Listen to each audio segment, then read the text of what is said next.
Okay. Hey everyone, it is the 22nd of April. It is a Friday, and I'm coming here with a video ahead of the talk I'm doing with you all on Sunday, the live talk.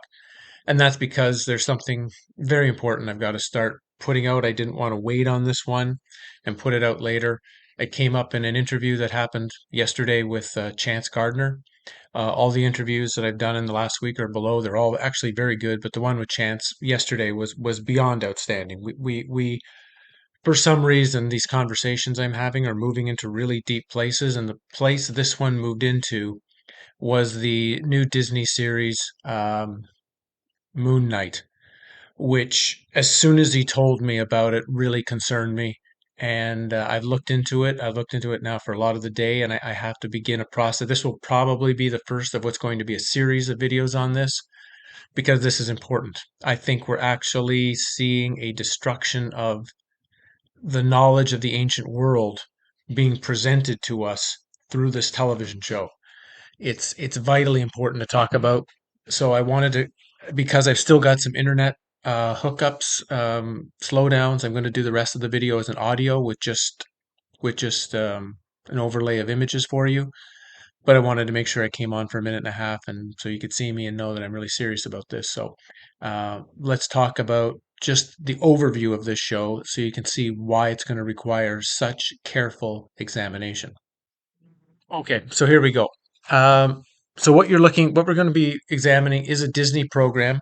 It started March the 30th, I think is the first date that it came on, and the show is very linked to me personally, which is also very strange. It's almost like when Chance told me about this television show, I had a sense of like it's not just something I have to research and study for you and for information. There's something much deeper than that for me. It's like an actual part of work I have to do here for some reason of what this is related to, because March the 30th is the day that my ex-girlfriend was murdered. So this starts there, and it's going to be about ancient Egyptian deities, particularly a very obscure one, Khonsu, known who is kind of like considered a deity of the moon, but he's got a very strange package it's usually not talked about, but we'll find Khonsu has been in television quite a bit, but it's a generally obscure deity, and it happens to be the temple in Egypt, a very small temple at Karnak, where I've had my most deepest experiences, or what you might call my deepest mystical experiences in Egypt happened at that temple. So it's like this is this entire program is hitting to me, and I want to give you a little bit of an overview of this program because I had never heard about it until Chance brought it up yesterday, and tell you why I think we've got concern with this thing, and why we need to look at it very carefully, and in fact act on what's going on, and that we can't just, it's not like something you watch and decipher. You're going to have to act on this, or there's going to be even more problems in this realm. And um and I'll end with like just an overview of like the first 5 minutes of the first episode. I may have to do complete episode breakdowns because there's so much in there, but anyway. So again, so we're dealing with an entire presentation of ancient Egypt, and I think ancient Egypt and the ancient Egyptian wisdom is being presented backwards. I think they are actually destroying it, as I'm going to get to in a moment. The main character that you will see in this show called Moon Knight is a character with dissociation disorder, multiple personality disorder, where he switches into several different personalities, one of which is the moon god Khonsu, who is claimed to have taken him as an avatar so that he can do his bidding within the material world. We're dealing as well often in this show that you'll see with the combination of reality and a dream world, reality and Plato's cave. There's a key line in one of the first episodes when this main character, who's going from personality to personality, says, "I have a sleeping disorder. I can't tell the difference between my waking life and dreams." So it's also telling you that we're dealing with Plato's cave. uh, again, we're dealing with a problem of how I think ancient Egypt is being presented in this, because part of what I got out of Power of Then, and there's lots of things in my giant book Power of Then on ancient Egypt that I don't necessarily agree with anymore, but something that still holds fairly firm to me is that at a certain period of time you were seeing a very strong duality in the world, mirrored by the knowledge of ancient Egypt, and you might call it the anti-knowledge of Sumerian Babylon. And these two parts of the Middle East were in a sense attempting to direct the rest of the dream or the rest of the simulation or whatnot. And Babylon and Sumeria eventually won. We are under we are under the reign of the the wisdom is quite similar. There's not that much different between how things are presented in Babylon and how things are presented in Egypt, other than the angle or the way it's being presented. And I don't want to say that everything in ancient Egypt is absolutely wonderful and beautiful, or everything in Babylon and Sumeria is evil necessarily, but you've got to watch the dichotomy at the furthest, oldest parts of the story, and eventually ancient Egypt, in a sense, gets infiltrated or overrun. But what we're going to be seeing in this television program is ancient Egypt being presented backwards, and I'll show you a couple of these examples in the first episode. Um, Again, we've got it's why they're using Khonsu as the main. Like normally, if you're going to do a show about and again, this is not Disney didn't make this up themselves. This comes from quite a famous set of Marvel comic books, from the late 1970s into the 1980s and 90s on this character. So this entire story, this entire idea was built through Marvel Comics, and I'm going to get into in another episode that whole Marvel Comics presentation, who the creator of this was, who the people who were making this, because that's important as a story. But the person chosen was Khonsu. Khonsu being a son of Amun, or a son of or a part of the Ptah story, part of the Ptah creation myth. Now he also shows up at times in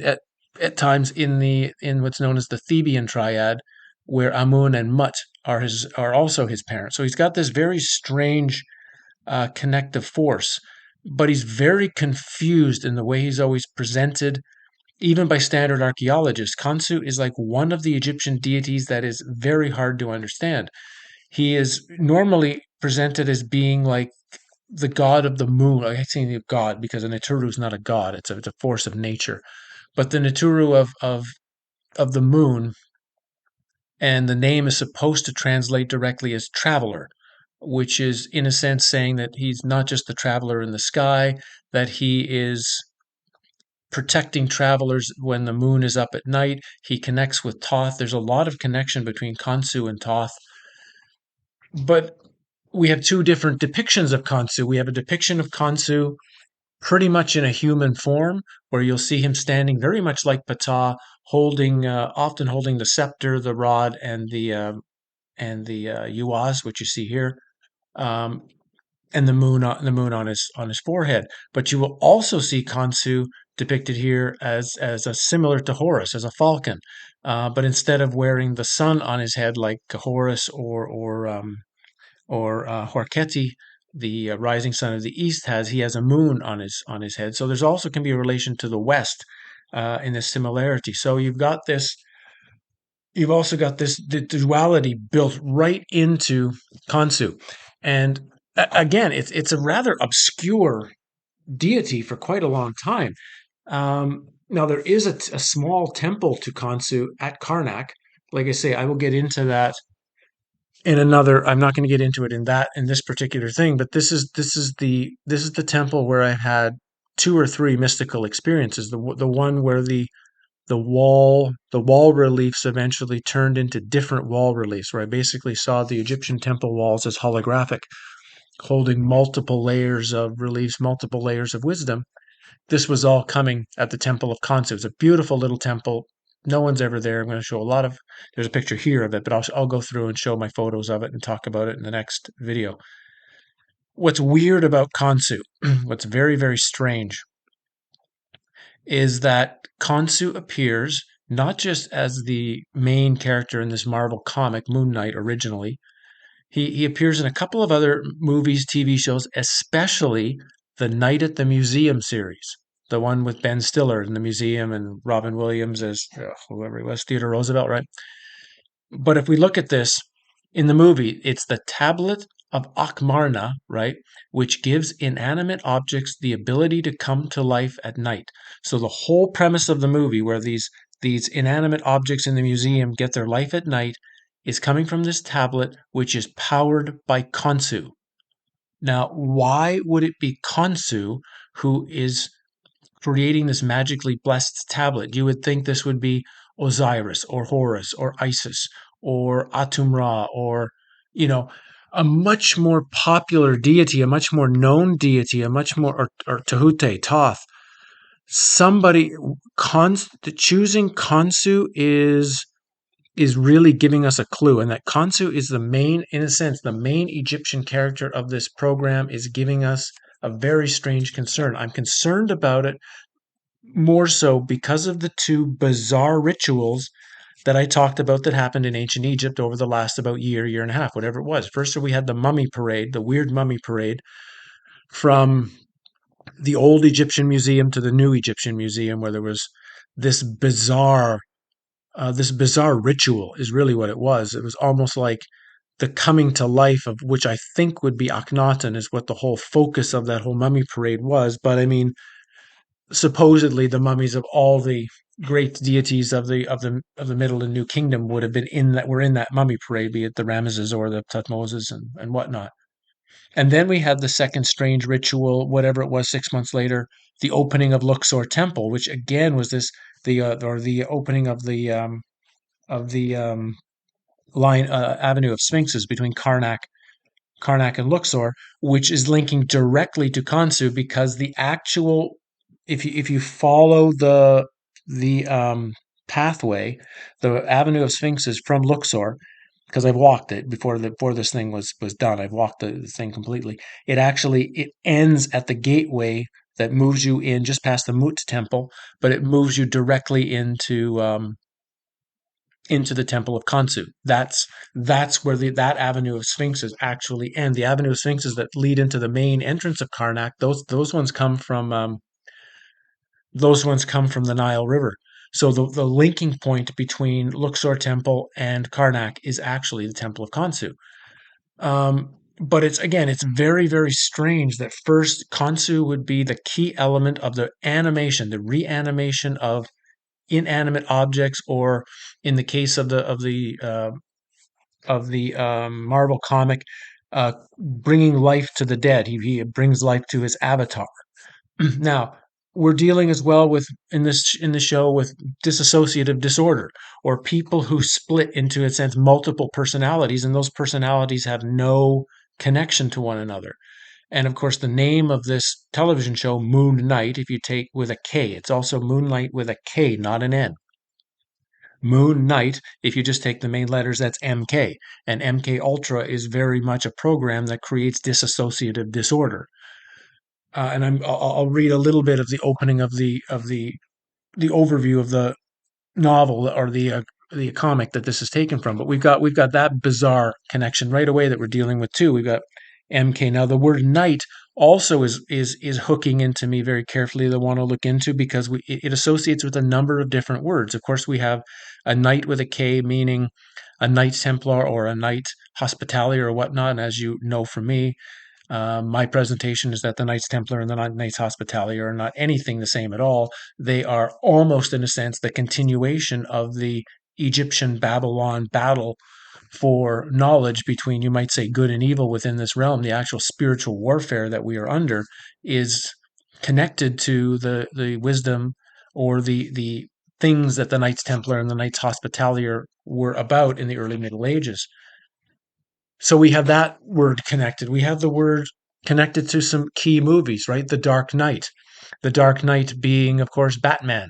And Batman has had very much similarities to this weird Khonsu character, which originally is treated almost like a crime fighter, almost in the novel, almost like a superhero, but then switches in time to become a much more evil superhero. And I'll get in again to a bit of the overview of this. Is so it links to a couple of other television shows. Knight Rider. Remember with Kit the talking car and who was that guy that did Knight Rider? No, it wasn't David. Was it David Hasselhoff? Anyway, Knight Rider. And then you've got a weird television show that I had been a part of. I was an actor for a couple episodes in this weird show in Canada called Forever Night, where there was this vampire who was also a police detective, and he was solving crimes and at the same time killing people. And it was this goofball television show. A lot of people kind of liked it. It was, I guess it had a very, I guess, I mean, I just did my part and went home, but there were some people that really, really liked the program. So it might have had a very interesting writing component that I just didn't have time to look into. But anyway, we also have this bizarre, again, nighttime, moon, vampire connection with the word night with a K. So we've got all of these things that we have to look into as to what we're dealing with this particular show. Um, where else do I want to get to as we begin this opening, which is literally just an opening of this. So we've got the main character with these two personality traits. One being this guy Stephen Grant, who they have made to work at the British Museum. I think he was just working in the novel, or I came on a novel in the comic books as a as just like a shop clerk, but now he works at the British Museum. And the British Museum is very unique because the British Museum houses the most famous of the Book of the Dead papyri, anyway, the Papyrus of Ani, is sitting at the Egyptian at the British Museum. Um, the Egyptian collection at the British Museum is okay. It's nothing like what you would see at the museum in Cairo from the standpoint of energy, and there's very few Old Kingdom statues at the one in. Actually, to me, the crystal skull at the British Museum is far more intense and amazing than any of the Egyptian collection. But the point is, the main character, this guy named Stephen Grant, is working at the British Museum. His alter ego, or at least one of them, there may be many of them, is called Mark Spector. And we've got the strange word calling him Spectre again. Remember, this is coming from the 1970s. This is linked to Phil Spector and the strange things that he was involved with in the 1960s in the music industry. And as we'll see, the strange things that were going on at Laurel Canyon links to another one of the characters in this program. And it's this character, Mark Spector, who's taken over by this Khonsu. Why would the deity of the moon, the deity of really of time, along with Tehute, Khonsu links very carefully with Tehute from the standpoint of sometimes there could be a bit of overlap. Um, and Tehute, of course, being wisdom, alchemy, the hermetic wisdom, the hermetic knowledge, all of these things. Why would he be associated with, in a sense, a partially evil killing creature, which is very, very, odd to say the least.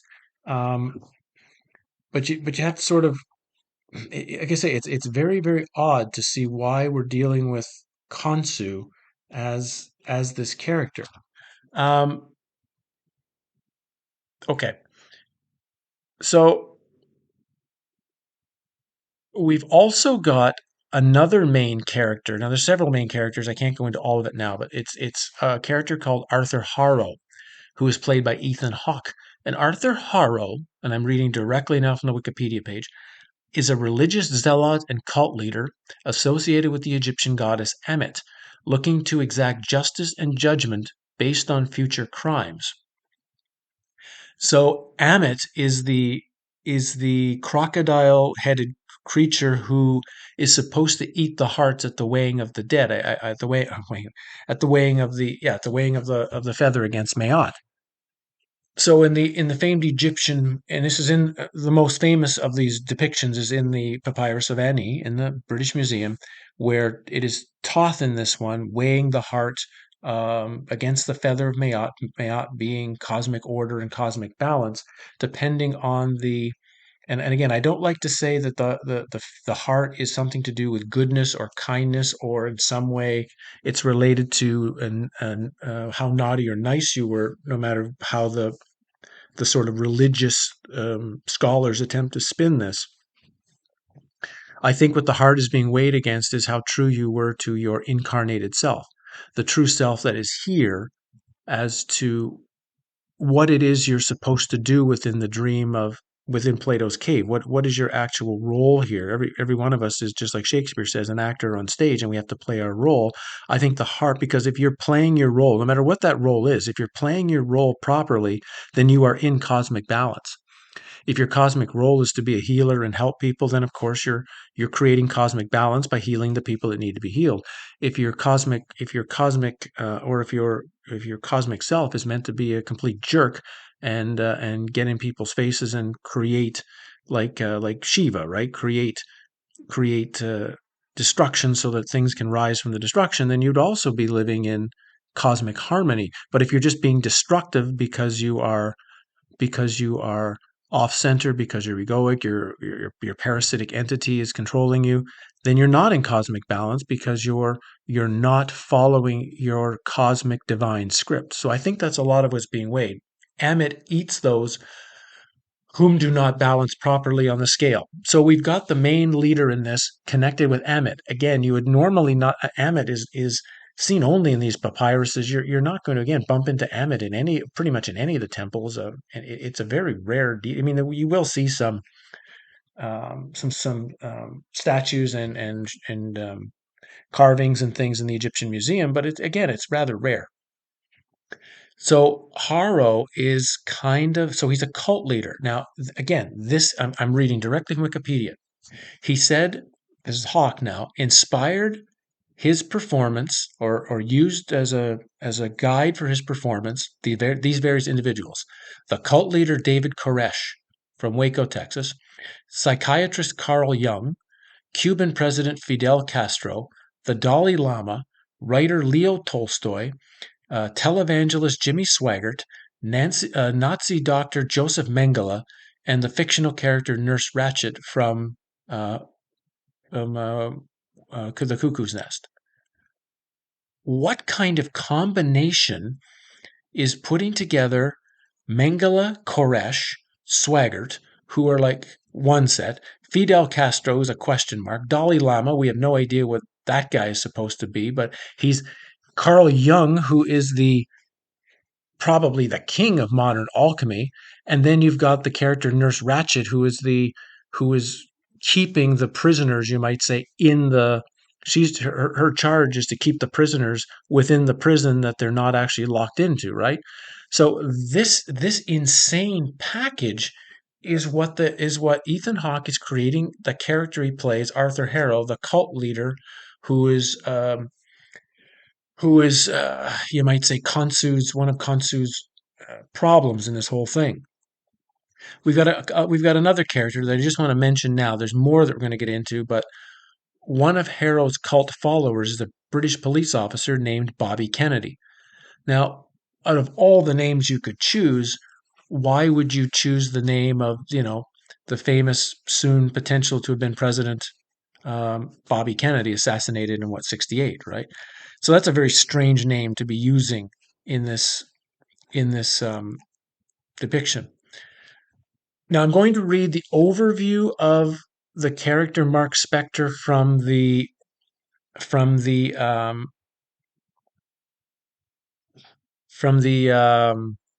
what's it called? Not the comic book. Again, this is just Wikipedia for now. I'm going to get into way more detail than this. I have to get started. You can hear it in my voice. I have to get started. But it's described as the son of a rabbi. Mark Spector served as a Marine and briefly as a CIA operative before becoming a mercenary alongside his friend Jean-Paul Duchamp. During a job in Sudan, Spector is appalled when a fellow ruthless mercenary, Raoul Bushman, attacks and kills archaeologist Dr. Al Rianu in front of the man's daughter and colleague, Marlene Arlonu. Okay. After fighting Bushman and being left for dead, a mortally wounded Spector reaches the recently unearthed tomb and is placed before a statue of the Egyptian moon god Khonsu. Spector dies and then suddenly revives, fully healed.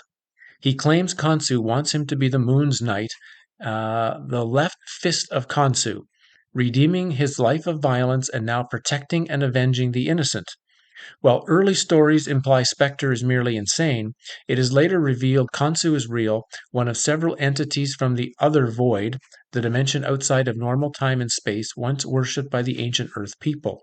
On his return to the United States, Spectre invests his mercenary profits into becoming the crime fighter Moon Knight, aided by Frenchie and Marlene Arlone, who become his lover and eventually the mother of his daughter. Along with his costumed alter ego, he primarily uses three other identities to gain information from several social circles: billionaire businessman Stephen Grant, taxi cab driver Jake Lockley, and suited consultant Mr. Knight.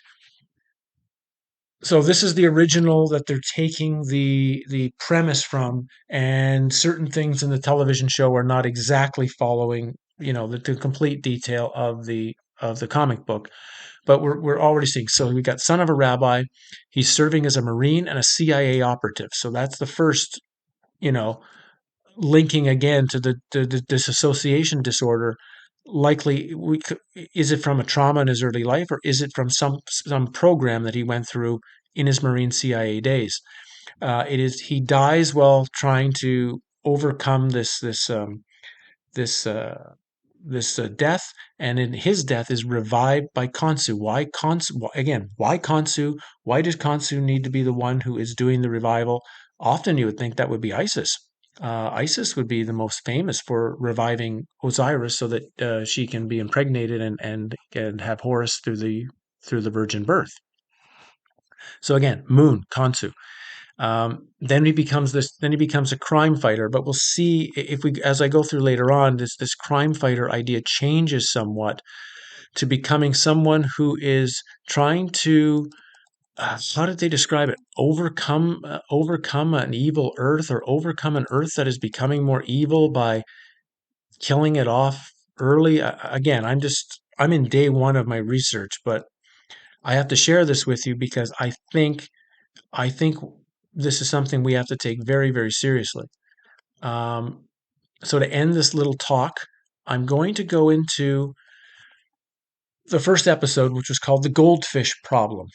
And I'm going to give a couple of very key points on this as to showing the level of symbolism that they are putting into these episodes.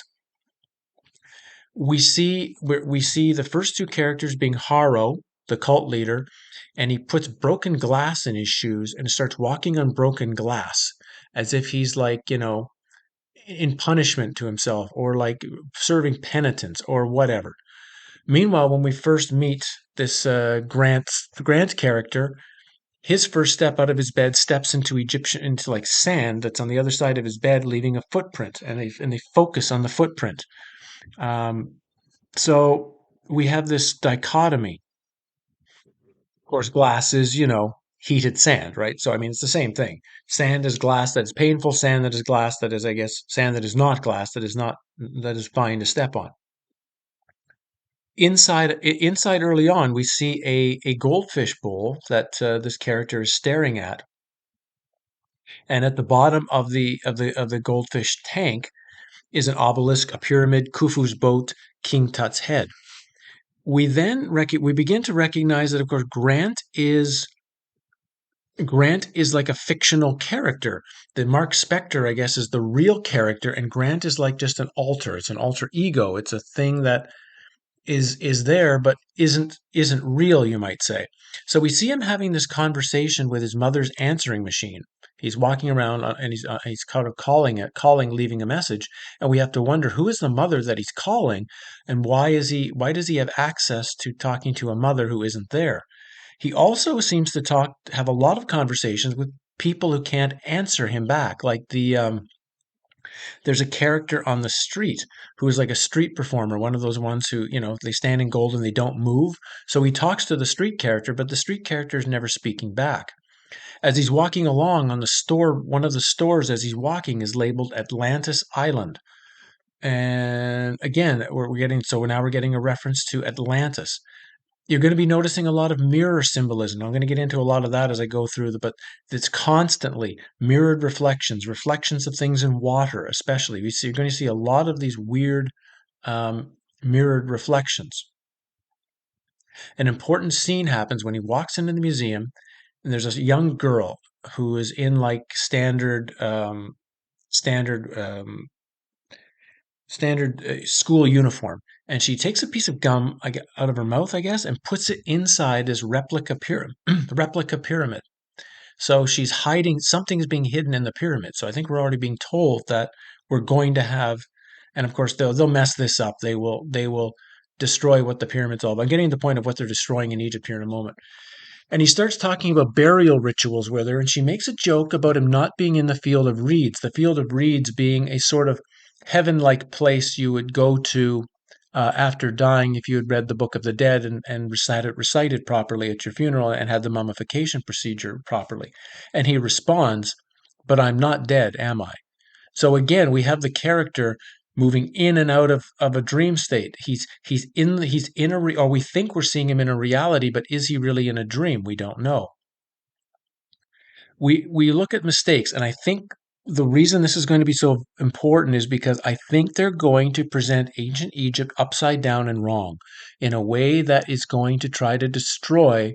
Because right now, if anything, if any type of energy is needed into this reality, it is the deepest, the most clear wisdom, the most clear power, that which was at our most ancient past when there was a balance of Mayat, cosmic harmony, potentially in this realm. That needs to be returned. And if the ruling group right now is attempting to shut it out, it doesn't doubt me that this TV show is one of the ways they're doing it.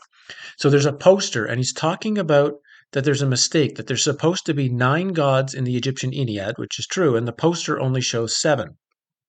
So we've already got this strangeness that what you're seeing is not, they're almost telling you that what they're showing you, what they're going to be showing you of ancient Egypt is not going to be correct. It's going to be wrong. Even though he points it out, it's going to be wrong. There's also Hathor on the poster. Hathor has nothing to do with the Ennead. Um, and so there's no reason for Hathor to be a part of this whatsoever. So again, they're adding errors consciously to the to the to the show. He then I'm just going to a couple more. He reads a book, and in the book he's reading about the Ennead. And what's really weird is there's like a tree, and the tree is supposed to start with Atum Ra, and Atum Ra creates from the divine spark and goes through the Ennead eventually to make at the end Osiris, Isis, um, Set, and Nephthys. Sometimes the Ennead becomes the sort of the 9.5 if you add Horus, um, the son of Osiris and Isis. But first we have Osiris showing at the top of the chain, the top of the flow chart, which is absolutely incorrect. And there's no way that you could actually, because you have four, you have four like siblings, four brothers and sisters coming from Geb and Nut. So you can't in any way actually place Osiris on the tree at the top. So it's showing a mistake. And then the first line in this book that he reads says something like, that the Ennead was trying to solve the rift between God and man. Well, there shouldn't be any rifts at all between God and man. And if there is a rift, what is the rift really? And how has humans been cut off from the knowledge of the Ennead, the knowledge of the ancient Egyptian creation, the knowledge of the ancient power? Um, but it's everything is going to be upside down, backwards, uh, dream world thrown around. We're going to see, there was like, when you're seeing like, again, your these puddles and mirrors and water and reflections in it. He talks to his other self in a mirror, which is again very much dissociative disorder of how it's symbolically presented. And so we've got what I think is this very, very strange presentation. And as we go, this is like the first 10 minutes of the movie or of the TV show, the first 10 or 15 minutes. But as I go deeper and deeper into this, I'm going to be finding more and more and more things that I'm going to classify. I mean, this is something I did for 10 years of my life, trying to study ancient Egyptian knowledge and go beyond what the archaeologists and the Egyptologists try to tell you, and try to understand, how did the ancient Egyptians understand it? What was their actual, what's the real knowledge here, not which is the what not what's being put on the veil as a put on the curtains as a presentation as a false front. What's on Plato's cave? What's really the truth here? And I think I'm gonna find more and more and more and more things that are wrong, and I think they're wrong in a way that's going to be um, psychologically conditioning those who watch it who don't have this knowledge, don't know where to look, wouldn't know how to look up this kind of information. So will believe that the television show is, of course, presenting what ancient Egypt really thought. And all of a sudden, we may see when ancient Egypt is most, let's say, trying to connect with us, most potentially trying to come back into the reality to give us what we might need to overcome our situations or what we're at and what we're going to be headed to. The average person will, from watching this show and focusing on it, will shut it down completely. Will just shut off that stuff because they will see it as somehow dangerous and evil, as opposed to what it really is, the one of the earliest origins of knowledge of hermetic and alchemic wisdom that we have. Of the basis of pretty much all religions is either ancient Egypt or ancient Babylon. Unfortunately, ancient Babylon has taken over most of it. I think that's where I'm going to stop with this. I don't know how long I talked here, but this is going to become, I'm probably going to have to do one of these every week for a while. I'm going to get into the next one. I'll get into the Temple of Khonsu in Karnak. I'll show it to you in much more detail. I'll go through my experiences there so we can try to relate um, my experiences and what Khonsu might really be about, so we can try to see what's being warped and changed. Because again, it's not this show, this comic book. It's also Night at the Museum and the reanimation of an inanimate object. So again, like the idea of zombies, in a sense, that's what an inanimate object turned into a living thing is a form of zombie.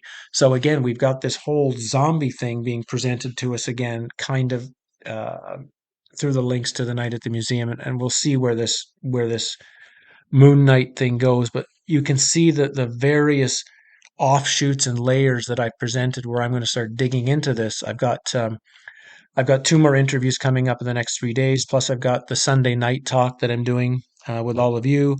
So I'm not going to talk about Moon Knight on Sunday. I'm going to answer questions about anything else, including ancient Egypt. If you want to talk about ancient Egypt, that's fine. But I'm not going to get into any of the how it relates specifically to this program. This is going to be separate videos. So I'm not going to get into doing much research until like Tuesday, Wednesday, but I'm hoping by next Friday, Saturday, I've got a new one, a new video up with the next layer of research of what I find on this, and I'm going to share things on the temple, the small temple at Karnak. The links to the videos or the interviews are below. If you're interested, they've been really good. All of the interviews, for some reason, I've been doing, which I'm classifying less as interviews, they're really deep conversations. There are things coming out now that have never come out in other conversations and interviews, and not just from me. It's from the person who's sharing with me. It's like they're now presenting the next piece of knowledge, the next piece of the puzzle that is I can't see myself, but from having the conversation with them, there's like these energetic doorways are starting to open, and boom, this next. There was another one with I can't. Well, you'll see it. You'll see the link in the one below. I can't remember who I had the conversation with. The second of the interviews below, but the woman who was a part of that conversation brought up an idea again about the orphan trains, and that was another avenue I'm going to explore, something I'd never thought about. So these conversations are really good because it feels like I'm getting to a deeper and deeper level. And maybe it's not just me, maybe it's all of us. All of us right now are potentially moving to deeper and deeper levels of everything.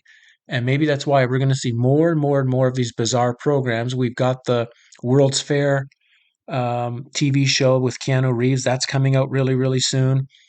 So we're seeing a particularly historical blocking stuff, archaeological and historical blocking stuff are all showing up in 2022 because I think there's something back there that we're getting close to reaching, or from back there is getting close to coming back to us. the Sistine Chapel ceiling of God and Adam both reaching with their fingers to touch each other. It's not just one moving, both of them are moving towards each other. And maybe we've got the knowledge of the ancient past and a lot of us today moving, trying to touch. And these things that are coming on in television and movies are trying to be like a wall between that to try to make us not touch. And our job is right now to do whatever it takes to make sure the wall can't be put up so that ancient knowledge can come back into this world. And part of breaking down the wall is showing the presentation will be completely false and wrong. Okay, I'm leaving it there. Thanks for the very long listen into this. Hopefully, I have this up really soon, and we'll catch you guys on Sunday night, 8 o'clock my time, 7 in England, 2 o'clock US East Coast. Bring your questions, bring your ideas, bring your brainstorming, and we'll see you then. Cheers.